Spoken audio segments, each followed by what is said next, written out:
Halo, Assalamualaikum warahmatullahi wabarakatuh. Selamat malam Sobat Cari Podcast dan teman kenapa. Malam hari ini kita akan ngobrol di sebuah tema besar tentang kuliah jurusan apa. Dan di sudut sana ada teman kita, Henry, Muhammad Henry Arianto. Panggilannya Henry Hai. ya. Halo Henry, Iya Bu, Assalamualaikum. Hendri. Halo Bu, Waalaikumsalam. Ya, terus kemudian ada Latifatun Naziro, panggilannya Iva ya, Mbak Iva ya.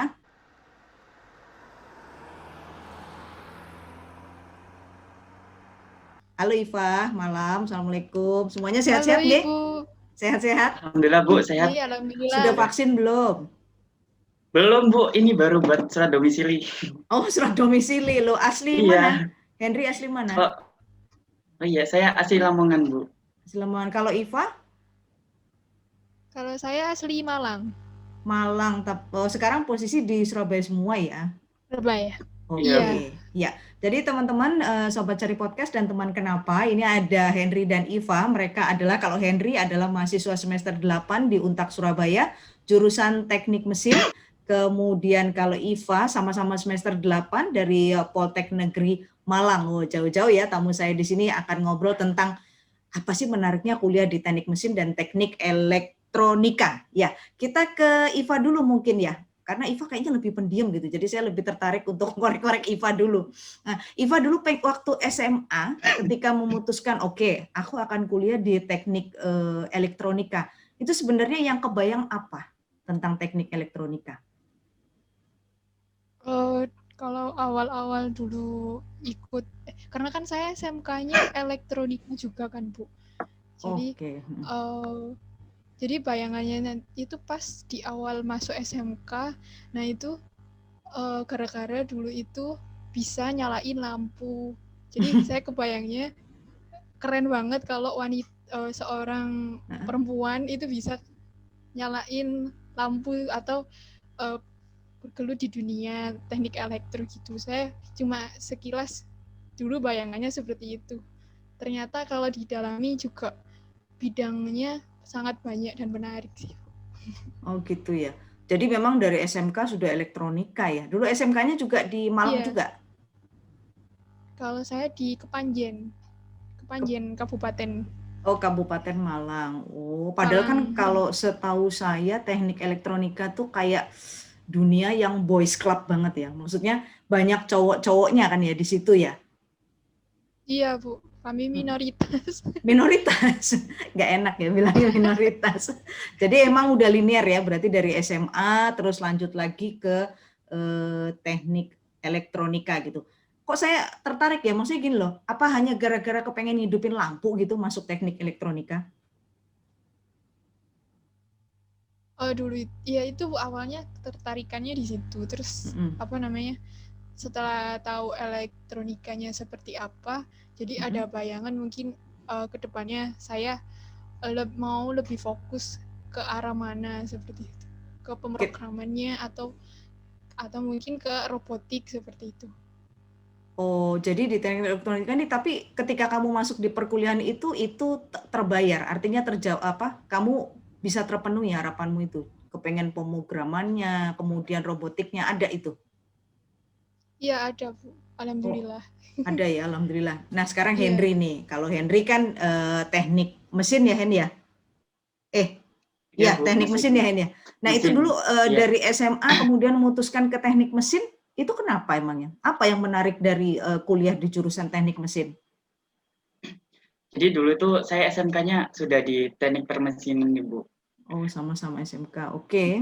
Iya, jadi langsung terjun ke teknik mesin karena mungkin di bayangan saya waktu masuk mesin itu ke arah cara buat mobil gitu. Oh, cara buat Cara buat mobil. mobil, ngerancang mobil gitu. Jadi kayak suka kayak pikir kayak perkembangan mobil kayak mobil listrik kayak seperti itu Bu. Makanya ketertarikannya masuk mesin gara-gara itu. Oke, oke. Tapi itu dipelajari ya, Hen? Maksudnya waktu kamu di Untak Surabaya ini, kemudian harapanmu itu terpenuhi nggak? Maksudnya, oh, oke, aku dapat materi tentang gimana sih bikin mesin mobil, misalnya. Apalagi tadi Henry bilang ada apa perancangan mobil gitu, ada? Iya, ada Bu. Jadi di situ ada kayak termodinamika kayak ngukur kekuatan mesin mobilnya itu, terus merancang mesin mobilnya kayak itu ada Bu di Untak Surabaya. Ada ya. Kalau seumpamanya ini sama-sama meng-create proyek mobil baru gitu ya. Nah, ini bagiannya Henry di sebelah mana? Bagiannya Iva di sebelah mana ya kira-kira? Jadi bagian orang teknik mesin itu apanya sih dari sebuah mobil? Kemudian kalau Iva itu dari sebuah mobil, itu teknik elektronika itu bagiannya sebelah mana ya? Kalau di teknik mesin itu bisa mulai dari awal Bu. Jadi kita mulai perancangan dulu. Jadi desain, habis desain nanti analisa kayak aerodinamisnya, terus nanti kekuatan itunya berapa gitu. Kalau di teknik mesin seperti itu. Terus nanti kalau ke proses manufacturingnya seperti apa. Jadi ketika gambar jadi, nanti pemasangannya kayak gimana, mulai dari mesin dibubut atau dilas atau di mana nanti dari mesin seperti itu. Terus kalau bagiannya Iva di mana ya, Fa? Kalau saya di bagian itunya Bu, sound system kalau ada di bagian kontrol depan mobil itu. Kelistrikannya audio, mungkin terus ya. Kalau mamanya mobil listrik berarti dia kelistrikannya ya. Oh gitu. Iya. Kira-kira dua orang sarjana ya, kita sebut aja sarjana lah, ahli teknik mesin sama teknik elektronika. Ini irisannya ketemunya di mana ya dalam hal perakitan mobil itu? Di mana pada part itu tuh kalian berdua tuh nggak bisa lepas satu sama lain gitu loh. Itu kira-kira di bagian mana ya kalau proyek sebuah mobil? Saya penasaran gitu loh. Mungkin di itu ya, di perancangan AC ya, karena di AC kan ada kelistrikannya juga. Jadi termodinamikanya sama kelistrikannya. Iya gitu ya Pak ya. Di AC mungkin ya. Iya Bu, sama mungkin letak pengkabelan seperti itu kan harus menyesuaikan bodi yang dibuat di teknik mesin mungkin seperti itu. Jadi harus koordinasi antara skema mobilnya seperti apa, nanti pengkabelannya seperti apa, nanti kita sesuaikan. Oke, berarti kan ada satu part di mana kita memang harus kerja join ya antara elektronika dengan teknik mesin. Nah, terus balik lagi ke perkuliahan nih. Dulu Henry ketika masuk teknik mesin kan mungkin karena linear dengan SMK-nya ya, Iva juga begitu. Tapi ketika masuk ke dunia perkuliahan sampai sekarang semester 8 artinya kan kalian sudah hampir selesai, sebenarnya udah hampir babak akhir ya. Itu kira-kira ekspektasi Henry sendiri, bayangin ketika aku mau jadi mahasiswa teknik mesin itu sampai sekarang di luar ekspektasi, terpenuhikah atau ada satu bagian yang menurut kamu, aduh aku kok nggak dapat mata kuliah ini ya, atau aku kok nggak dapat bagian ini ya gitu. Ada nggak, Hen? Kalau saya sih ekspektasi buat mobilnya masih belum itu Bu, soalnya kan saya lebih, kalau di kampus lebih fokus ke organisasi, bukan ke ada sih tim buat mobil tapi saya nggak ikut itu gitu. Itu yang kurang. Tapi kalau untuk masalah mata kuliah tentang kayak kelistrikan, terus desain mobil, terus analisa itu dapat sih Bu, alhamdulillah. Jadi kayak ada pandangan, oh kalau ke depan buat mobil itu, oh ya, hal ini yang perlu diperhatikan kayak gitu, ada Bu. Tapi sampai prakteknya ya, Hen? Maksudnya ada prakteknya berarti ya? Ada Bu, setiap mata kuliah itu ada prakteknya, kayak gambar desain itu ada prakteknya sendiri, material ada prakteknya sendiri, setiap mata kuliah ada prakteknya. Oh gitu. Loh, mata kuliahnya kira-kira apa aja sih? Masih ingat nggak beberapa gitu? Kayaknya Bu, ada termodinamika, ada material. Jadi di teknik mesin itu, kalau di tempat saya itu ada empat penjurusan Bu nantinya. Ada konversi energi, ada material, ada desain, dan manufaktur. Jadi untuk manufaktur itu kayak lebih membuat raw material menjadi barang pakai, kayak besi gelondongan menjadi mobil, atau besi gelondongan menjadi sepeda ontel gitu Bu. Terus kalau konversi energi itu kayak power plant gitu Bu, power plant. Terus kalau desain itu ya kayak desain mobil, analisa juga. Kalau material itu lebih kayak percampuran material, kayak pengecoran logam, terus padu badan material sehingga sesuai dengan yang diinginkan kayak gitu. Lah kamu ngambil penjurusan apa, Hen? Kalau saya untuk saya lebih ke konversi energi Bu. Konversi energi. Oke, Iya. oke, oke, oke. Apa itu maksudnya? Yang kenapa kamu memutuskan untuk ngambil yang konversi energi itu? Kalau dari sisi sendiri ngelihatnya ke depan itu kebutuhan listrik itu semakin meningkat ya Bu ya. Kalau kalau pertumbuhan kayak perkotaan kayak Shanghai Cina itu kan pertumbuhan kayak perkotaan juga tinggi dan kebutuhan listriknya juga tinggi. Pasti dibutuhkan kayak energi alternatif yang mungkin bisa memenuhi tapi tidak membuat polusi yang banyak. Jadi tertarik Oh, gara-gara itu Bu. Kedepannya pasti orang membutuhkan listrik tapi gimana caranya biar kurangi polusi atau mengurangi penggunaan dari bahan-bahan fosil. oke, menarik ya. Kalau Iva, apa part di mana di teknik elektronika yang menurut kamu, aduh, saya kurang dapat gitu ya materi ini gitu. Di robotiknya Bu, karena kan kemarin pelajaran robotik itu semester 6 pas Mm-mm. lagi pandemi Pandemi. awal, yaitu iya pandemi, jadinya cuma teori yang saya dapatkan. Untuk prakteknya saya coba pribadi itu juga masih gagal dan masih Iya belum ya. ada kelanjutannya seperti itu. Itu Mm-mm. yang susah kemarin. Iya, emang ini pandemi ini tantangan untuk teman-teman yang kuliahnya emang banyak prakteknya ya. Kalau Iya, ya Bu. mohon Iya, maaf, kalau kuliah-kuliah yang ya sorry ya, misalnya kayak sosial gitu mungkin lebih kita bisa lah Zoom jarak jauh, walaupun ada beberapa juga ada praktek sih. Cuma kalau ini kan technical ya, kita harus betul-betul apa namanya bertemu offline ya, namanya praktek ya memang harus diuji coba. Itu gimana ya? Itu kan tantangan loh sekarang. Artinya upaya kalian gimana ya untuk bisa memenuhi part yang kita nggak menyangka ya ini semua pandemi ini miss di sini gitu loh. Kebetulan di seluruh dunia tuh kena gitu loh dampaknya. Kalian sendiri untuk mengisi kekosongan itu, kekurangan dari praktek itu apa upayanya, Iva? kalau saya itu lebih ke baca-baca referensi seperti itu. Referensi dari jurnal-jurnal internasional, terus kemudian video tutorial seperti itu. Kadang saya juga sering menghubungi dosen-dosen yang di mata kuliah tersebut untuk biar lebih aktif dan tahu nanti arah prakteknya seperti apa, seperti itu. Iya ya. Jadi sama sekali sekarang Poltek Negeri Malang belum offline, belum ya? Belum, Belum. Nggak ada rencana juga semester depan ya? sepertinya belum ada. Rencananya ada tapi ketunda lagi kayaknya. Iya. Di mana-mana begitu ya. Nah, kalau Henry sendiri kan juga ada prakteknya ini, Hen ya. Itu Iya, gimana Bu. cara kamu ngatasi yang kayak permasalahan yang Iva tadi? Saya rasa ini permasalahan semua anak-anak ya. Artinya kita akan sangat kekurangan dari sisi praktek ini. Gimana, Hen?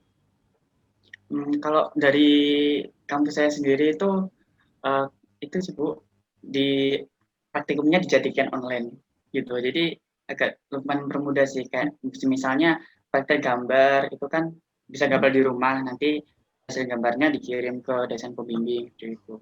Terus untuk praktikum kayak uji tarik itu kita dikasih data, terus kita menganalisa di rumah gitu Bu. Jadi untuk Oh, praktikumnya secara offline-nya nggak ada, tapi untuk data dari lab-nya kita dikasih gitu. Jadi bisa tetap mengetahui praktikum.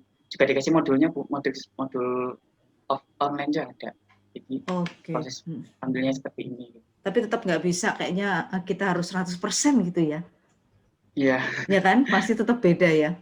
Nah, ini bicara iya, masa depan ya, maksudnya sekarang ini kan mungkin zaman saya dulu, waduh zaman saya dulu, kelihatan tua ya, zaman saya dulu mungkin teman-teman yang teknik mesin itu akan bekerja di bidang permesinan.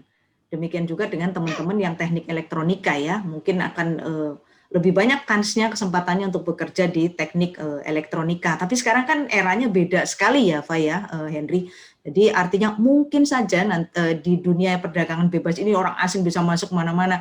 Mungkin aja loh yang kerja di bidang mesin itu bahkan bukan orang teknik mesin, misalnya orang IT, misalnya yang masih nyerempet-nyerempet sedikit ya. Nah kalian secara kan tidak bisa kemudian hanya mengandalkan perkuliahan di kampus ya, apalagi sekarang ada pandemi. Apa sih kira-kira upaya kalian itu untuk upgrading skill diri sendiri gitu ya, selain dengan ya oh ya teman-teman belum tahu ya sobat cari podcast sama teman kenapa, jadi Henry dan Iva ini kebetulan saat ini status adalah mahasiswa magang di sebuah BUMN ya, di Surabaya. Jadi kalian beruntung karena ada kesempatan untuk bisa tahu lah terjun di dunia pekerjaan. Nah, ini kembali lagi ke upgrading skill. Kira-kira kalau Henry sendiri apa yang dilakukan? Ini kan challenge-nya tambah besar nih. Artinya kue untuk teknik mesin itu tambah sedikit ya karena dimakan oleh sarjana-sarjana lain. Gimana, Hen? Kalau saya sendiri itu lebih ke cari-cari referensi Bu, ya, kayak di YouTube atau di mana, kayak perkembangan ke depan itu mesin seperti apa. Terus kan perkembangan mesin juga nggak selalu tentang tradisional kayak membubut pakai tangan. Sekarang itu pakai kayak CNC seperti itu Bu. Jadi mengikuti perkembangan. Terus ya ini saya juga mengikuti PMMB ini juga semua tuh kayak ingin tahu gitu di dunia industri itu teknik mesin itu dibutuhkan seperti apa gitu. Jadi pengalamannya itu lebih banyak sih kalau di magang ini Bu saya. Ya. Tapi ini ya, maksudnya kamu merasa ini ya, begitu magang itu, aku dapat nih gitu, apa yang bisa nutupin kekuranganku gitu, dapat ya, Hen? Iya.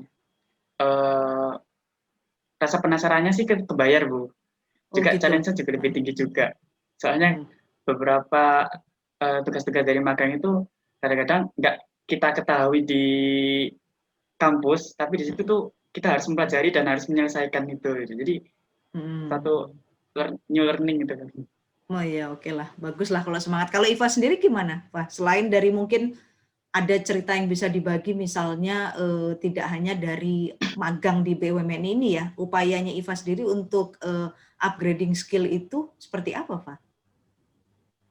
Kalau saya upayanya itu yang pertama, saya lebih ikut banyak organisasi gitu, mulai dari organisasi di desa, terus juga di universitas juga, di luar universitas juga saya ikut, terus biar bisa punya koneksi yang lebih banyak. Terus habis itu yang kedua itu apapun kesempatan saya ambil, contohnya kayak ikut magang BUMN seperti itu, nanti kan pasti ter-challenge kan Bu, jadinya kayak apapun yang ada di depan saya ambil, itu cara upgrading skillnya. Terus yang kedua untuk di teknik elektronika itu nanti fokusnya kan sekarang udah pakai otomatik kayak AI, artificial intelligence. Nanti ya jadi fokus saya arahkan ke sana biar nanti seandainya kerja saya punya skill yang bisa diimplementasikan di perusahaan dan laku, mungkin seperti itu. Nih, laku ya. Ini bahasanya menarik loh, Hen. Laku atau gitu. Iya. Karena sekarang tuh ya mohon maaf mungkin IPK ya kembali lagi ke hoki ya, yaitu kembali betul yang dibilang Iva, gimana caranya supaya kita laku ya di dunia persaingan yang tambah ketat kan ya. Ini terakhir nih untuk Henry dan Iva, mungkin ada tips untuk teman-teman di luar sana yang kuliah di elektronika dan di mesin, tips tentang bagaimana kuliah di elektronika tuh gimana sih supaya kita bisa jadi mahasiswa yang tahan banting dan bisa laku tadi katanya Iva. Dari siapa dulu Bu? Silahkan, siapa duluan? Saya.